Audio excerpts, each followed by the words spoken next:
Hello folks, this is Sula speaking. This is a preview video for Game 5 of Civ4 AI Survivor Season number 8. As usual, let's go ahead and load up the map for Game number 5. We're now officially halfway through the opening round. About half our leaders from the opening round have been eliminated or moved on to the playoffs. Here is our map for game number 5. 3 leaders on the north side of the Pangea, 3 leaders on the south side. This game probably not as dynamic as some of the other ones that we've seen because it has a lot of mostly peaceful leaders, but it probably will still result in some surprises. So let's go ahead and take a look at what we've got. First up, down here in the southeast corner, we have Pall, who is our Pool 1 seeded leader in this game. Pall is one of the leaders who is a bit like Wynakopek in the sense that he does the financial trait and good econ combined together with a low peace weight, which is a pretty rare combination. Generally speaking, the better economic leaders tend to have high peace weights, not low peace weights, but Pall is the opposite. Pall's also very peaceful for a low peace weight leader. He doesn't really like to fight a lot of wars. He especially likes to sit back and build wonders. He has pretty high cultural preferences. But because he has low peace weight, he's often pretty good at dodging aggression from some of the Ashokas and Montezumas of the world. That's not going to be as much of an issue in this game. And he has drawn the seafood start. He has 5 seafood resources here at his starting position. So I'm not quite sure what to make of this. It's kind of a weird start for him. But he has the financial trait, and that always makes any leader as financial dangerous because they just tend to out-econ people if the game goes long enough. Now, that said, next to him is another leader with financial trait, the only other financial leader in this game, and that is Darius, who is our Pool 2 leader. He had a good enough Season 7 that he managed to be a seeded leader in Pool 2. Darius has maybe the best pure combination of traits for teching in the game, financial organized, although organized is not actually that great for the AI because they get so many maintenance cheats anyway. It's not as good as it is for a player playing on high difficulty. He is tied to the Persian Civ, so he has good starting techs to make advantage of this starting position. He also is going to have a lot of floodplains tiles and the copper resource here. So will Darius avoid being a disappointment? He has often had good starting positions and let us down in the past. That was not the case in Season 7, but it happened a lot in previous seasons. So what he makes of this is going to be interesting. If he gets just a bazillion floodplains tiles, he may just be able to run away with this game economically. All right, up here in the northwest corner, our first unseeded leader. This is Ashoka of India. Ashoka is basically Gandhi light. Gandhi is spiritual, philosophical, and Ashoka is spiritual, organized. They have very similar play styles. They're both very peaceful leaders.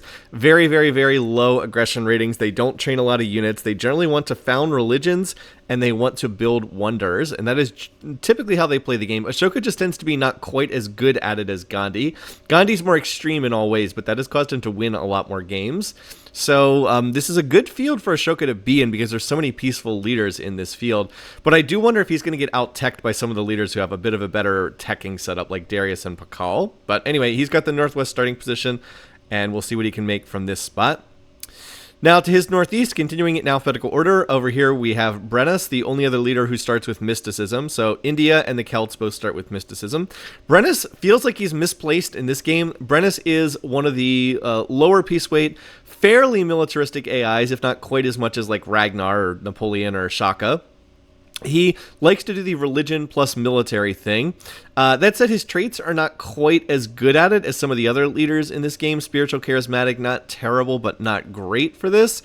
And I just feel like he lacks the economic heft of some of the other leaders in this game. So he will probably found a religion, and he's going to have to lean on that to do well in this game because it's hard to see how he's going to be able to out-tech. Brenis is just kind of a mediocre leader, and up against leaders who have financial trait and really good starting positions, I feel like he's probably going to get out-teched in this game, but who knows, maybe he'll run over somebody and then he'll snowball. We've certainly seen it happen before in other games. Now for our last 2 leaders, we actually have double Egypt in this game. We have both Egyptian leaders, Hatut and Ramsey. We'll start with Hatut first. She has the distinction of being the only leader who has never scored a point in 7 leaders of AI Survivor. So never first or second place, never a kill. That said, she has been pretty unlucky, and I actually don't think she's one of the worst leaders. I don't think she's a good leader for AI Survivor terms, mind you, but she has been pretty unlucky. In particular, last season in Season 7, when we ran the alternate histories from her opening round game, she won, I think, like 12 different times in the alternate histories, but she not only didn't win, she got eliminated in the game we actually played. She was kind of unlucky. She was only like maybe 15 turns away from winning a cultural victory, but she got eliminated before that could happen. So she is kind of due to have a breakthrough game. I don't know if this is going to break through game or not. Does feel like a pretty good starting position for her. She's in the Northeast. She's probably not going to see too much aggression. And her wheel plus agriculture starting techs are reasonably well suited to this spot. Now, if it's not her, it could be Ramsey, who's the other Egyptian leader. And Ramsey kind of did have a breakthrough in Season 7. He made it all the way to the championship game and had some very dominant performances along the way there. Of course, as the other Egyptian leader, he also has the exact same starting techs, wheel and agriculture, which also look like they're pretty solid here for this start. Whereas Hatshepsut has creative trait, he has industrious trait. I think Hattie has better traits, but Hattie also does not train in very many units. Ramses is a little bit more aggressive, if not very much. He has a pretty high wonder build preference, and he doesn't train a lot of units, but he's not quite as suicidally peaceful as Hatshepsut is. That's it, like I said, this field overall is just very peaceful. The only one of these leaders who's even slightly aggressive is Brenis. So we might have a big build fest here, but we also might have somebody run away with this game. If someone can actually get a conquest with a lot of strong econ stuff in this game, they might just be unstoppable after that. So like I said, this is not oh, by the way, and I think it's going to be interesting who gets this river valley here, because this is just such a fertile spot. If Ramses or Darius gets this first, that could maybe swing the game as well. So anyway, an interesting game just because everybody is so peaceful in this game. I'm sure we'll still have a number of wars, but it's probably not going to be like 15 wars in this game. I guess we'll see. As a reminder, we do run a picking contest for this game, so if you want to try to predict who's going to be the winner, who's going to be the first one to die, all that jazz, there is a link underneath the description for this game. And in terms of scheduling, the week after this video is posted is actually going to be the July 4th holiday in the United States. I have family coming in out of town, so there will not be a game on Friday, July 5th. Instead, we will pick this up in 2 weeks from when this video gets posted to YouTube. It will be Friday, July the 12th. Friday, July the 12th at our normal noon Eastern time. So if you want to catch the live stream, hope that you can make it. Oh, I'm also probably going to change Pall's color. I had some requests to make him a different color because he looks too similar to Darius, but I'll try to do that before the game actually starts.